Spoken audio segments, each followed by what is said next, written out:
Hey there, my dear children. Hi, my sweet ones. My name is Grandma Mary Wilson. I'm 78 years old. I was born in 1947 here in small-town Ohio, and thank God I'm here today telling this story that completely changed my life. But before I begin, I want to ask a favor from all of you who are listening. If you're finding this story interesting, I'd really love for you to like this video, subscribe to the Grandma's Diary channel to follow more stories like this one, because there's still so much more to tell, and I'd really like to know where you're watching from. Are you at home? At work? Leave it in the comments, because it means so much to me to know that there are real people listening to me. Well, I'm going to start this story that's still very difficult to tell even today, even with all the time that's passed. It all started on a Thursday. You know, one of those ordinary weekdays? Well, Thursday was the day my husband, Frank, would wake up at 3 in the morning. Not every day, no. It was specifically Thursday, always Thursday. And this would happen every month, without fail. I would stay awake, feeling him get up from bed, that sound of the old mattress, that creak that only someone who's lived with a person for 35 years knows. I'd pretend I was sleeping, but my heart would race. You know that chill that runs down a woman's spine? The one you feel when something isn't right? I felt it every time Thursday came around. Frank would get up slowly, very slowly, as if he didn't want to wake anyone. He'd go to the bathroom, I'd hear the water running. Then I'd hear his footsteps going down the stairs of our house, the kitchen door opening to the garage, the car starting, and then he'd leave at 3 in the morning, alone, silently, as if he was keeping a secret that no one was supposed to know. As if he was carrying guilt that was his alone. I stayed like this for a while, pretending I didn't notice anything. But the truth is, I noticed everything. When you live with a man for more than 30 years, you know even the way he breathes. You know the sound of his footsteps, the way he closes the door, the speed at which he drives. And the way a man breathes when he's hiding something is very different from normal. It's much heavier, much more guilty. It's as if his breathing carried all the weight of that secret. The nights became unbearable for me. I'd lie next to him and think, where does he go? Why Thursday specifically? Why at dawn? Why can't it be during the day when we could do something normal? Because if it were during the day, he could take me with him. He could say, Mary, I'm going out for a bit. Want to come along? But Thursday at 3 in the morning wasn't something a husband who wants to take his wife along would do. It was something a man hiding something serious would do, something that only exists in darkness, something like an affair. And I was absolutely certain it was an affair. My Frank was 76 years old at that time. He wasn't that young man I had met back in 1960 when he arrived in town wearing that handsome military uniform that all the girls would look at. You know how it was, right? Back then, a man in uniform was like something out of the movies. He was about 22 years old, straight-backed, with that confident manner of someone who serves his country. I was 19, still a young woman with all my illusions intact. And when he looked at me that day, at the town festival, I felt it was the beginning of a beautiful story. Well, a story I thought was beautiful. But now, so many years later, he was different. All white hair, slightly hunched shoulders, tired. That body I knew so well had changed. His hands trembled a little when he picked things up. His eyes were deeper, more hollow, but that look of his, that look still held secrets, still held guilt, and I began to imagine worse things each day. Was he having an affair at that age? With whom? Where? How could a 76-year-old man with arthritis in his back, with that weariness that age brings, manage to be in love with another woman? My God, we had 3 grown children, we had 5 grandchildren, we had an entire life built over 35 years. We had shared laughter, shared tears, shared cold and warm nights. How could he do this to me? Why would he do this? Jealousy began eating at my heart like acid. Suspicion was worse than any physical pain I'd ever felt. Back pain, headaches, those things pass.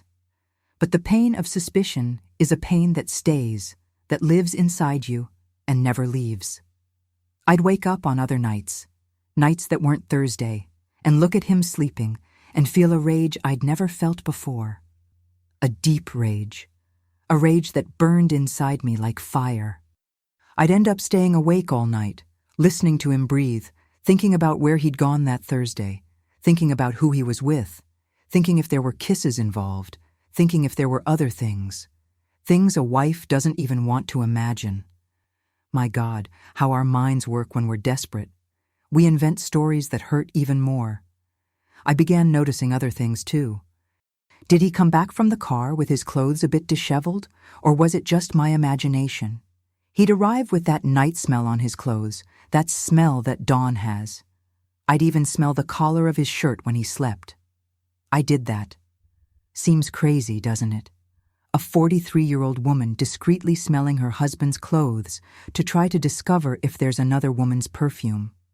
But suspicion really does make you go crazy. And the money? Was he spending money on this woman? Was I controlling with the accounts? No, I never was. My Frank worked. I took care of the house and children. The money was his, but I saw the statements, I paid some bills, and there were some things that didn't add up. Cash withdrawals that had no explanation, purchases at stores he'd never mentioned, small things that, when you're suspicious, seem like mountains. Then one day, talking to my friend Mrs. Louise, who was like a sister to me, I completely opened my heart. I was so full of anguish that I couldn't keep it in anymore.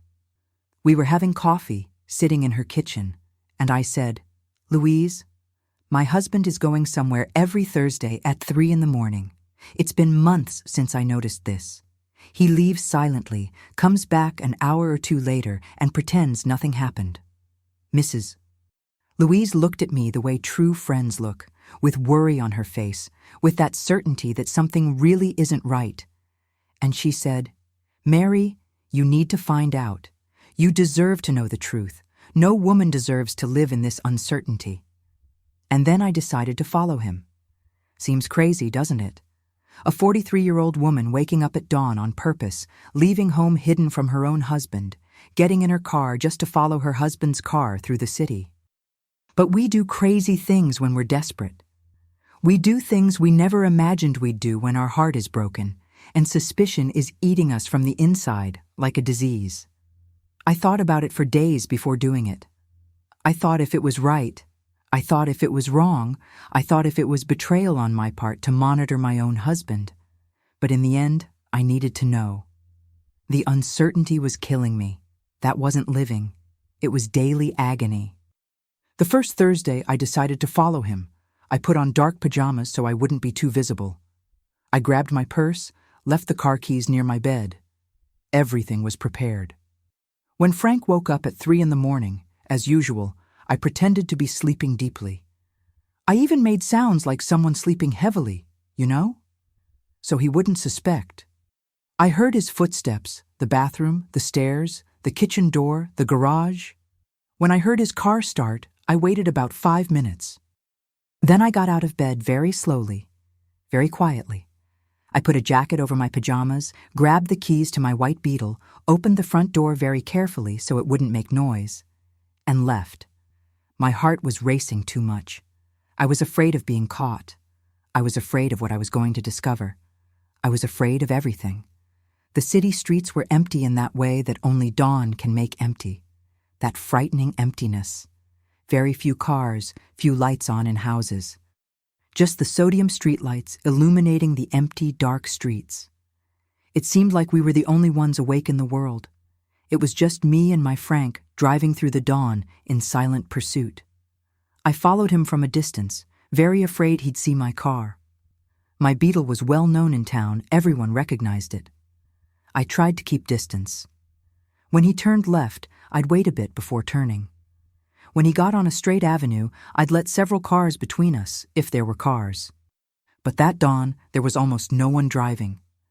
My heart beat so hard inside my chest that I thought he could hear it from far away. Really?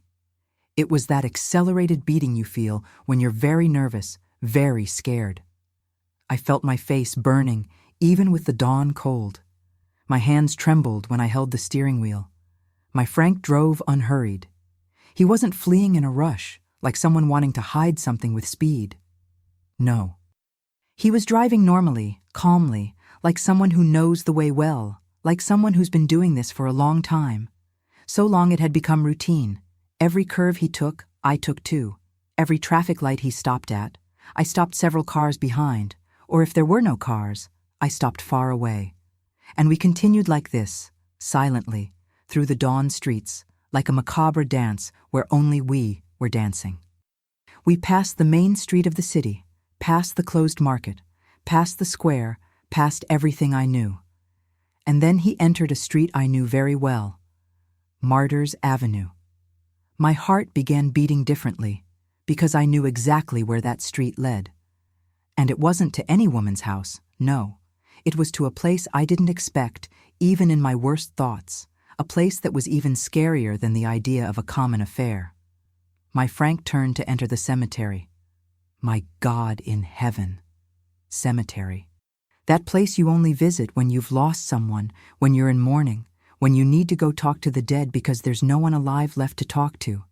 And my husband was going there alone every Thursday at 3 a.m. I didn't understand anything. My brain couldn't process that. I parked my Beetle on a side street far away and turned off the engine. I peeked through the car window and saw my Frank getting out of his. He was wearing that brown coat he used for everything. The same coat for years. He grabbed something from the back seat, but it was too dark for me to see exactly what it was. Did it look like a flower? I'm not sure. My Frank walked toward the cemetery gate and entered. I felt a different cold from what dawn brings, a cold that comes from within, the cold of fear, of the unknown, of what we can't control. I sat there in the car, trembling a little, thinking, should I get out? Should I follow him inside? Did I have the courage to do that? Several minutes passed, 10 minutes, 15. I didn't know how much time. Time passed strangely that dawn. It seemed to pass quickly and slowly at the same time. Then I couldn't take it anymore. I opened the car door as quietly as I could and got out. My legs were trembling. I walked toward the cemetery gate. The gate was open. I entered, and there inside, even with all that darkness that only a cemetery at night can have, I could see my Frank. He was far away, very far, walking among the headstones. I followed him, but keeping distance behind trees when there were any, behind the headstones themselves, like a ghost chasing another ghost. A cemetery is too strange a place to be at night. I had never noticed that before.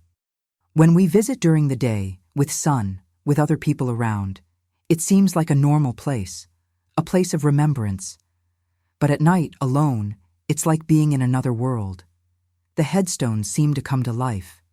Shadows move, the wind makes strange sounds. My Frank stopped at a certain point. He stood there looking ahead. I got a little closer, but still keeping distance, behind a big tree that was there. And then I saw exactly where he was. He was in front of a headstone. An old headstone?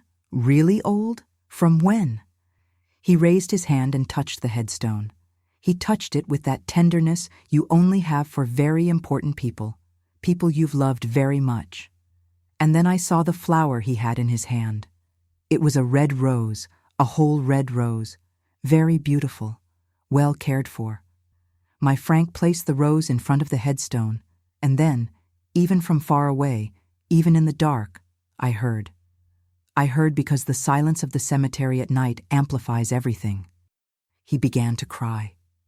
It wasn't discreet crying, it was the crying of someone who can't hold it in anymore, of someone who's carried pain for a long time and lets it all out at once. My heart raced. My God, what was that? Why was my husband crying in front of a headstone? What important person of his had died? What person I didn't know about, because my Frank had never talked much about death with the children. He was a man of few feelings, you know?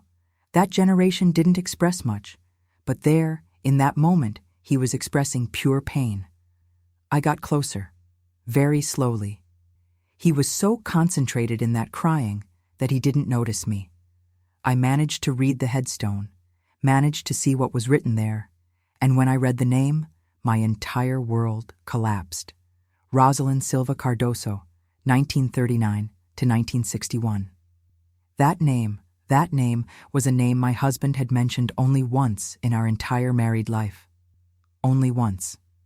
It was in the 1970s, about 10 years after we had married. He was drinking, something he practically never did. And he said, "Mary, we're lucky to be together.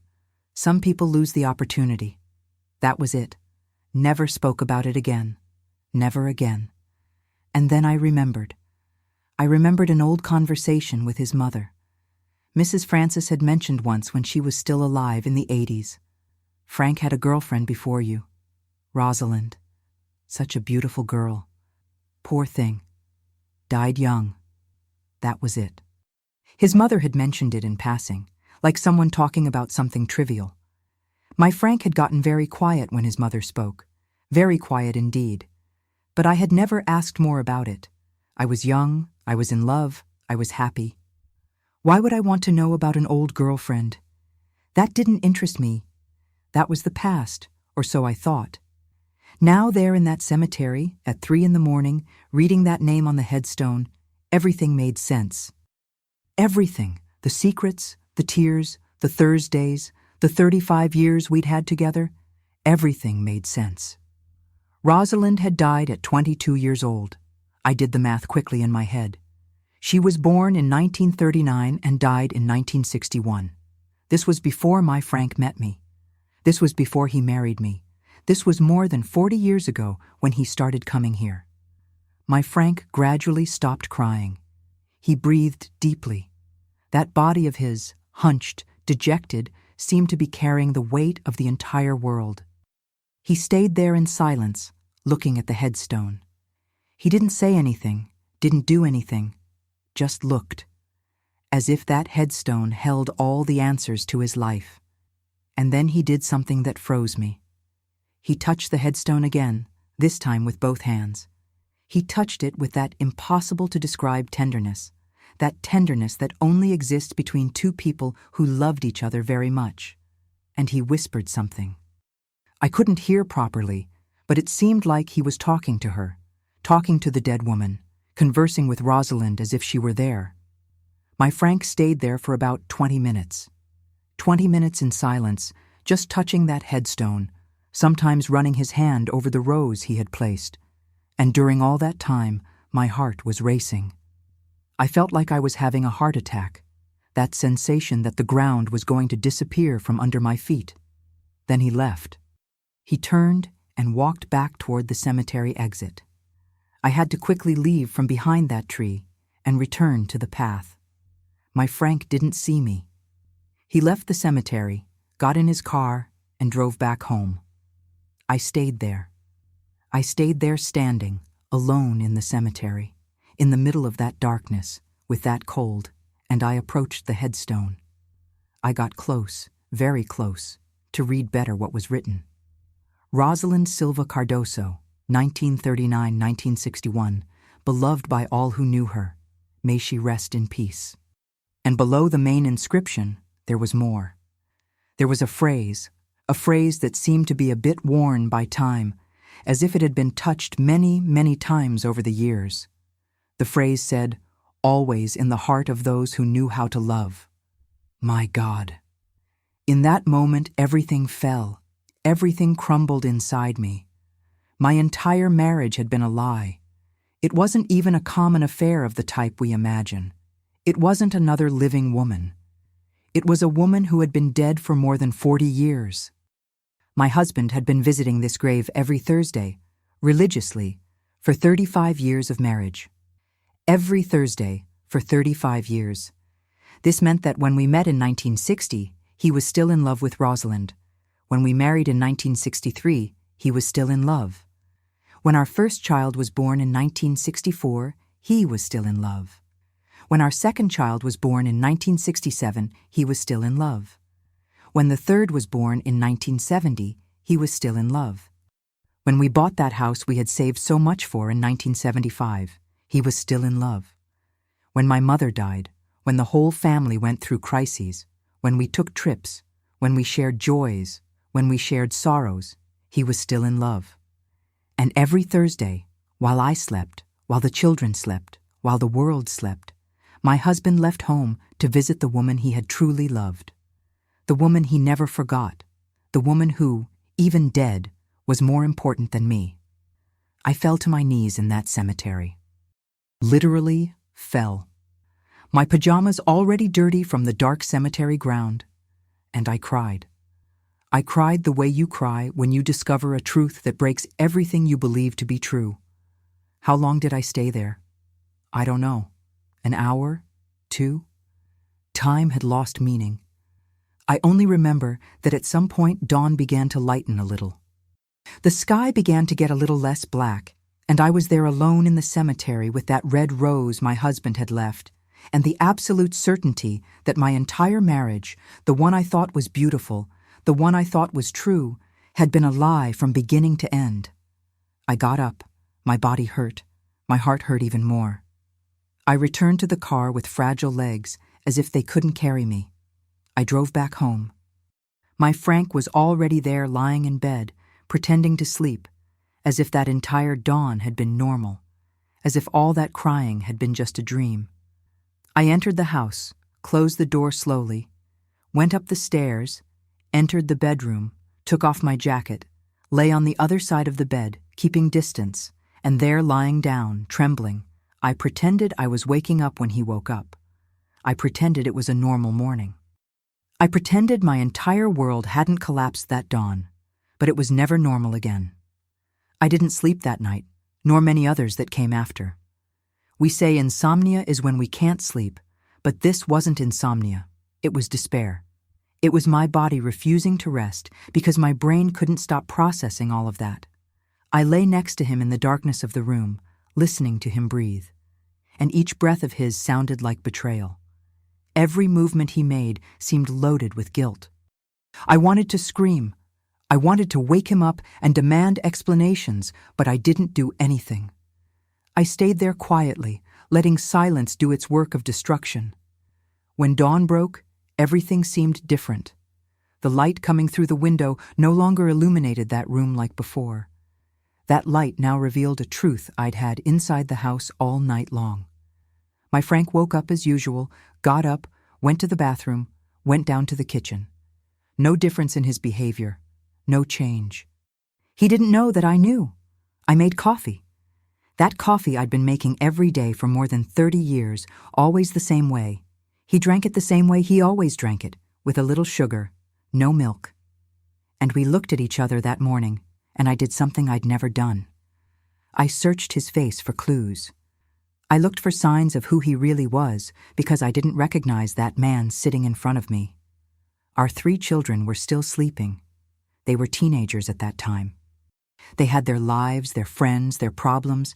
They didn't notice anything, or maybe they noticed and didn't say anything. Children don't usually talk about these things with their mother.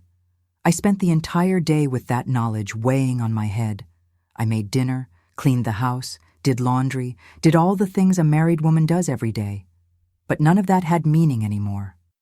Nothing, because every action I took knowing there was a void in the place where my husband's love should have been.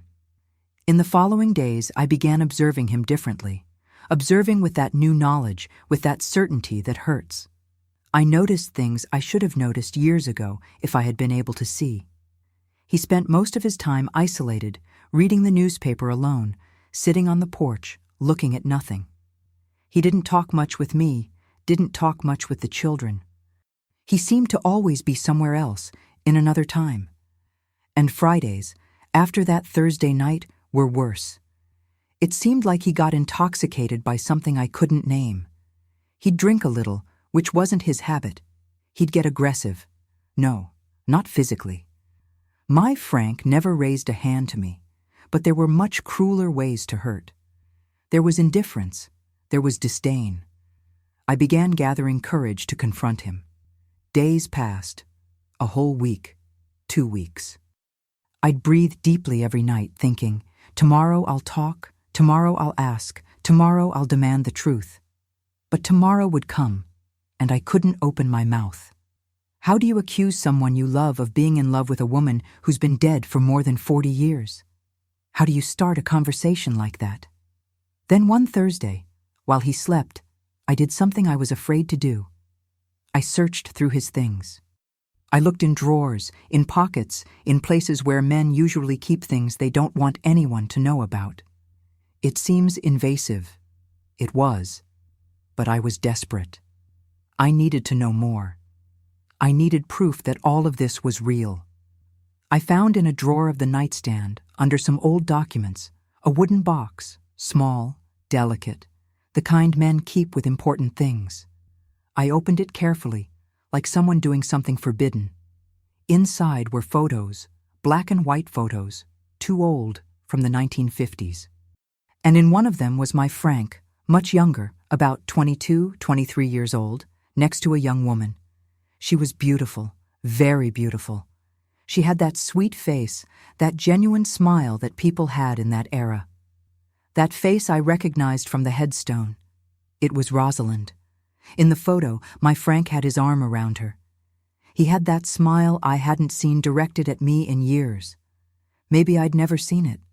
That was the smile of someone who was truly in love, of someone who was truly happy. There were more photos, several.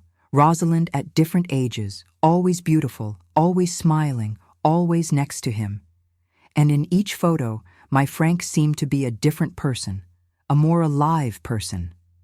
There were also letters written by hand with that elegant handwriting people had in that era. I didn't read them all.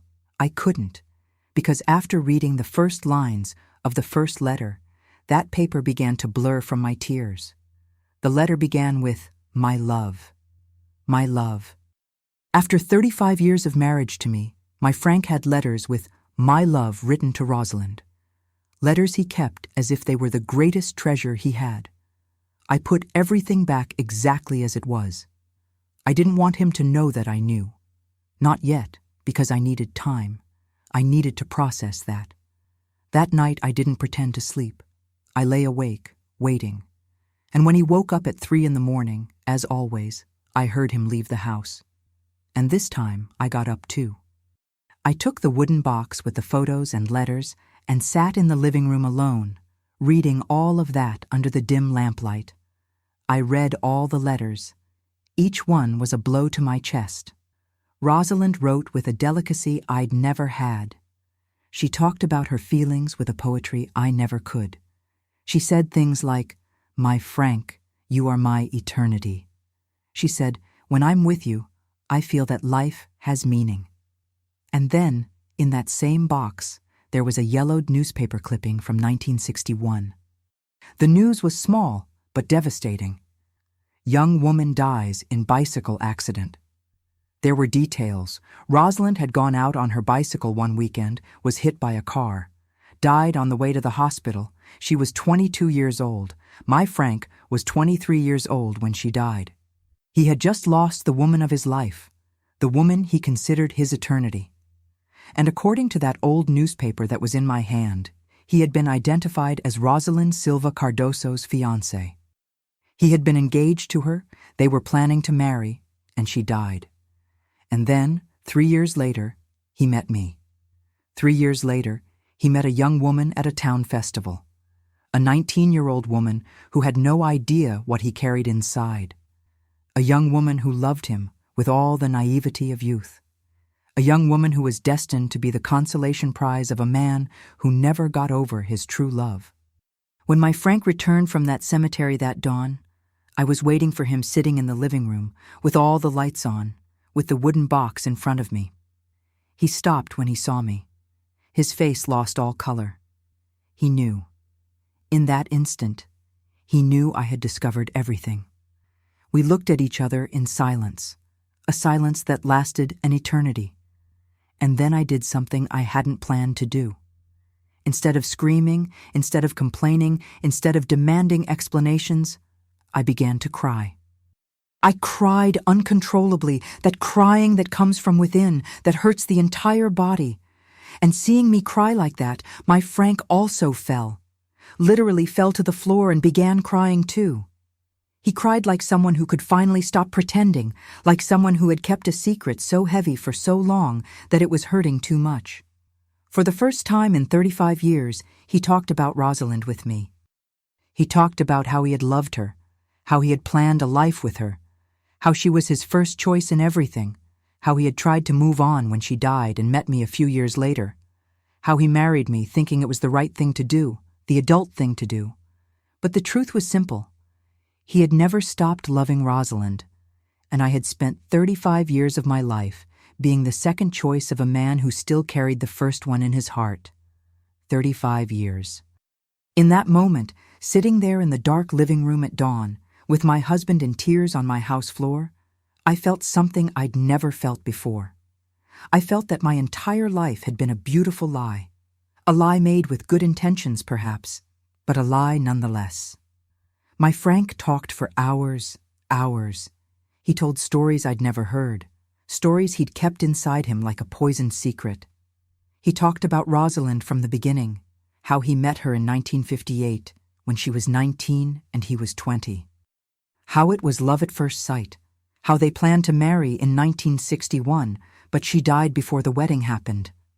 He talked about those years after her death, the years when I didn't even exist yet, how he tried to live a normal life, how he tried to forget her, how he drank to forget, how he went out with other women. But none of them was her. None of them filled that void.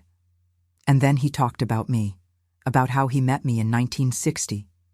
Yes, in 1960, 1 year before Rosalyn died.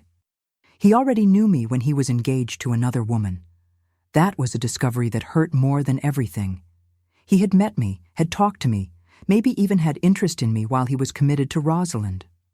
Rosalind died in 1961, and he waited 2 years, 2 years of mourning, of pain, of trying to process that loss. And then in 1963, when he thought he could live again, he looked for me. I was nearby. I was viable. I was young and beautiful and available. And he married me. But you don't marry someone because that person is viable. You marry because you love. You marry because you see a future. And my Frank had married me knowing he didn't love me like he had loved Rosalind, knowing I would always be second, knowing there was a space in his heart that would be eternally occupied by a dead woman. He talked about the cemetery visits as if they were sacred. He said he started going regularly every Thursday, because Thursday was the day he had proposed to Rosalind. Every Thursday, he went to remember, to keep that memory alive, to keep alive that person who had been his true reason for living. And during all this time, I was at home, sleeping, taking care of children, making dinner, aging, living a life that wasn't really mine, because I was next to a man who was somewhere else, a man who every night when he lay next to me was thinking of another woman. I asked why he had never told me, why he had kept that inside him like cancer. He didn't answer properly. He stayed quiet for a long time, and then he said something that hit me like a punch. He said he was afraid that I would reject him, afraid that I would leave him, afraid of being alone again. So basically, he had chosen to trap me in a lie, to keep me in a lifetime of illusion, because he was afraid of being alone. He had preferred to emotionally betray me every day rather than face that fear. Every day for 35 years. That dawn lasted an eternity, or passed very quickly. Time had lost meaning.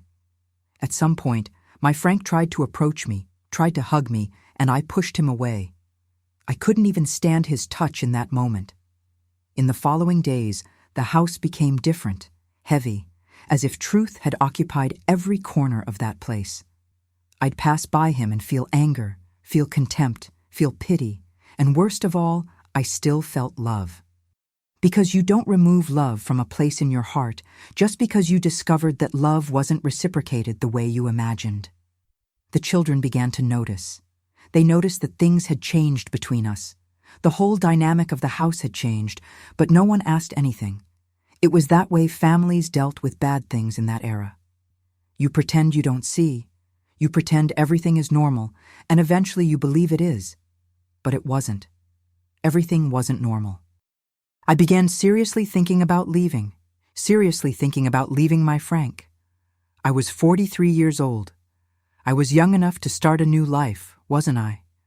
I had some years of life ahead still. Why should I waste those years living a lie? But then I thought about the children who had parents together. In an era when divorce was shameful, in an era when a woman who left her husband was seen as a failure. My children would suffer, would be judged, might even be rejected. And I thought about myself, about who I was without that marriage, because while I was married, I had identity. I was Frank's wife. I was the mother of our children. I was the lady of that house. If I left, who would I be? A woman alone, divorced, without her own income, because I had spent 35 years taking care of the house. In that time, the 1970s, women didn't work if they didn't need to. Women took care of the house. Women took care of children. Women took care of their husbands. And if you left that life, you became a social failure, an anomaly. So I did what many women do when they discover they've been betrayed this way. I stayed, but I stayed different. I stopped smiling the way I used to smile. I stopped interacting with affection. I stopped looking for my Frank in bed. We slept in the same room but in separate corners, like two strangers who shared the same house by circumstance. And I continued observing those Thursdays, because after that confrontation, he went back to going, continued visiting the cemetery, continued leaving flowers, continued having a relationship with a dead woman I couldn't compete with. So, I began doing my own things. After so many years being just the wife, after so much time putting his desires before mine, I began living for myself. I began finding myself in small things.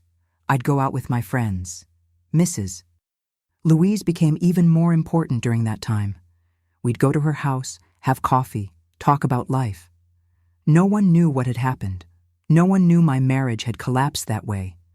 But Louise noticed I had changed, and she respected that. I began reading more. I'd never had time to read. There was always something to do at home. But now, I made time. I'd get books from the library, sit on the porch, and read. Those books took me to places my body couldn't go. They let me be someone who wasn't just a betrayed woman. I began taking better care of myself. I did my hair differently. I bought new clothes. It wasn't to impress anyone. It was for me. It was to remember that I existed beyond that false marriage. My Frank noticed all of that. He noticed I had changed, and he suffered because of it, because he had lost the control he had. While I was there taking care of him, small, quiet, he had control. But now that I had found a way to live that didn't depend on him, he didn't know how to deal. We continued married, continued living under the same roof, continued being perceived as a couple, but we had become two strangers who shared a house and a history. And every Thursday at 3 a.m, I'd hear the garage door opening, and I'd stay awake, knowing exactly where he was, knowing he was there, in that cemetery, visiting the woman he should have buried when she died, but whom he insisted on keeping alive inside him. I could have felt anger. I should have felt anger, and partly I did. But what I felt most strongly was pity. Pity for a man who had spent his entire life living in the past. Pity for someone who couldn't let go. Pity for a life wasted in mourning for someone who had been gone for a long time. And pity for myself. Pity for myself for having allowed this to happen. For having believed my love was enough to fill that void. For having thought I could be sufficient for someone who had chosen a shadow instead of a real person. The years continued passing. The children grew up, grandchildren arrived. We continued living that couple charade. No one knew. No one needed to know. It was our secret, his about that first woman, mine about this entire life that felt like it wasn't really mine.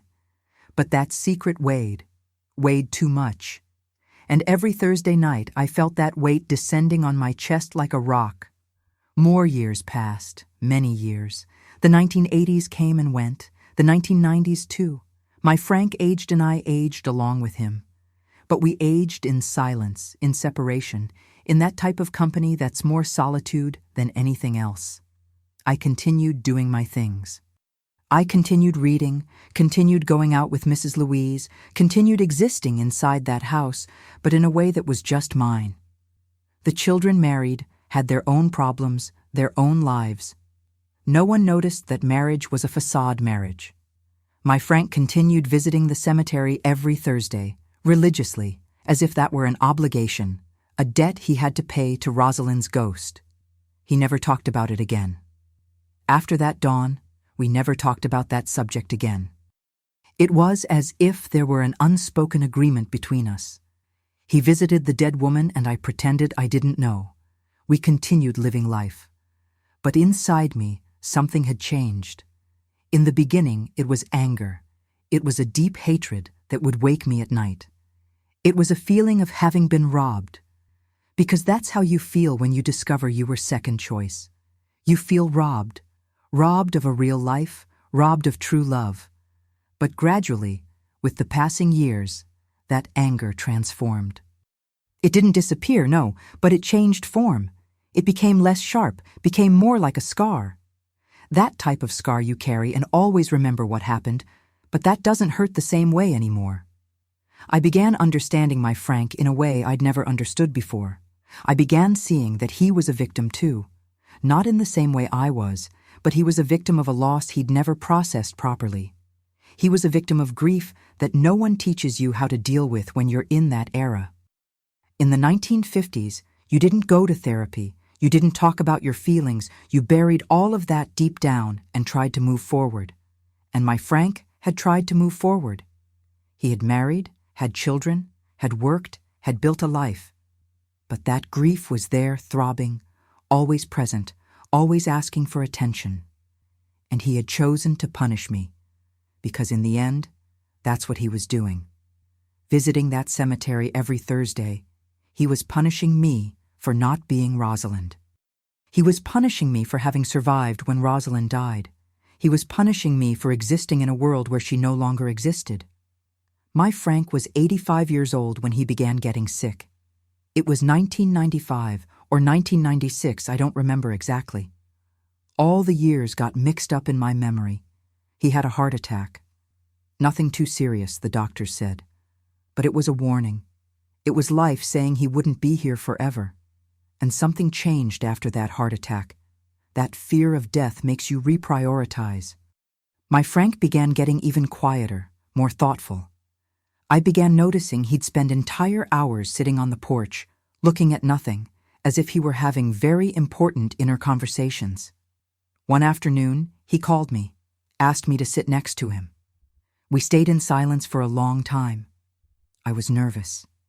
I didn't know if I was supposed to say something, if I was supposed to wait for him to talk.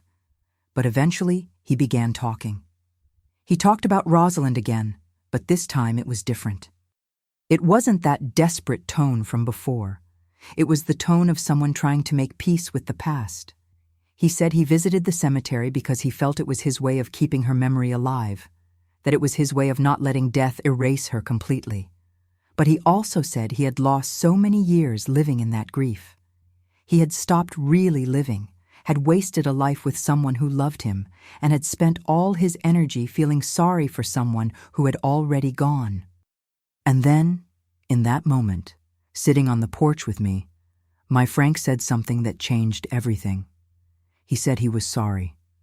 Really sorry for having done that to me, for having brought me into his life knowing he couldn't give me what I deserved, for having chosen a ghost instead of choosing the person who was by his side every day. He cried. In that moment, at 85 years old, my Frank cried like a child, and for the first time in many, many years, I hugged him. Not out of romantic love, because that had disappeared long ago, but out of compassion, out of that type of love that arises when you finally manage to understand another person's suffering. After that day, something changed between us. We began talking again, not as husband and wife in love, but as two people who had spent an entire lifetime together and could finally understand each other. I asked if he still visited the cemetery. He said yes, but that now he went with another meaning. It wasn't to live in the past anymore, it was to make peace with that part of his life. It was to thank Rosalyn for that love that had transformed him completely and then let her rest in peace once and for all. And he asked if I wanted to go with him once. That question scared me, but I said yes, because I had to make peace too. I had to face that woman, that ghost that had haunted my marriage for 35 years. We went on a Thursday night, not at 3 a.m. like before. It was a normal night. We went by car, both of us in silence. We arrived at the cemetery, entered, and walked to that headstone.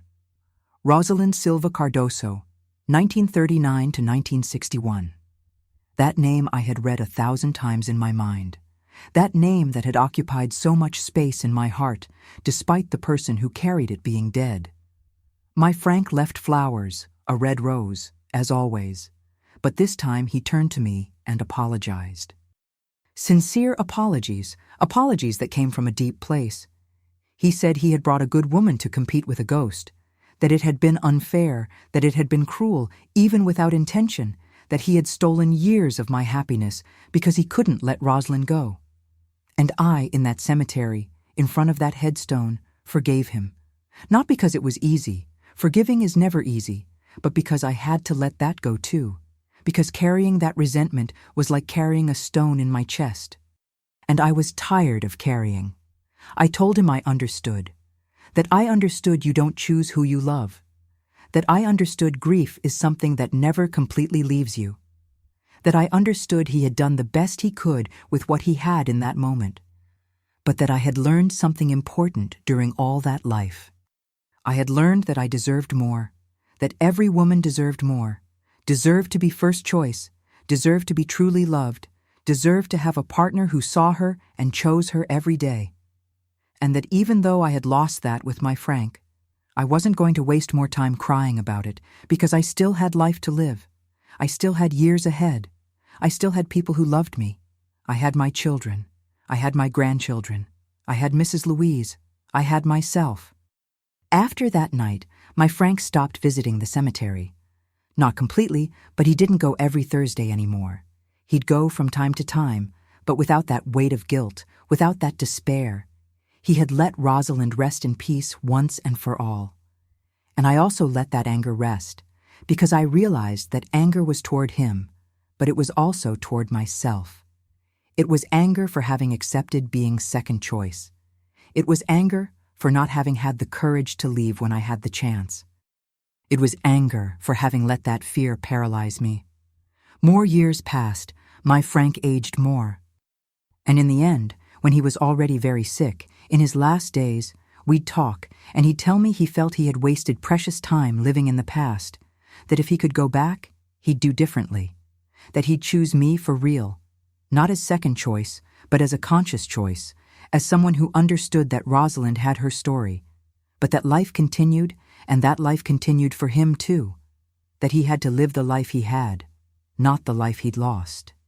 But you can't go back, you can only move forward, and that's what I did. I lost my Frank at 92 years old, and when he died, I cried. But it wasn't the crying of someone who had lost the great love of her life. It was the crying of someone who had spent an entire lifetime with a person, who had shared so many things, who even though that love wasn't perfect, it was still love. And after the funeral, after everything calmed down, I began a new life. At 70 years old, I began a new life. I traveled, visited places I always wanted to visit, read books I always wanted to read. I spent time with my children, my grandchildren. I lived because that's what I learned. I learned that we're not only victims of what others do to us. We're also victims of our own choices, of the things we allow to happen, of the way we allow ourselves to be treated. I could have left that marriage. I could have said no. I could have chosen to be happy, even if it meant being alone, but I didn't. And I spent 35 years living a life that wasn't really mine. But afterward, I learned that I still had time, that it wasn't too late to start again, that it wasn't too late to love yourself, that it wasn't too late to really live. And that's the lesson I wanted to leave for you, for whoever is listening to me right now. Don't wait 35 years to discover that you're more important than any relationship.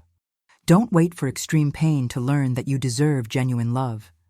Don't wait to get old to start living, because life passes quickly, much faster than we think it will pass. So I want to ask a special favor of you who made it this far, who listened to this entire story. If you haven't liked this video yet, like it now. If you haven't subscribed to the channel yet, subscribe. Because these stories I have to tell only reach you if you're part of this community here on the Grandma's Diary channel. And I also want to know, you who are listening to me until now, leave a comment. Tell me how you got here. Tell me a bit of your story. Because I like knowing there are real people on the other side, listening, feeling, understanding. You are very important to me. Thank you for listening until the end. Thank you for crying with me. Thank you for understanding that we're not weak for having made mistakes. We're brave for having learned. And I'm grateful to be able to share this with you.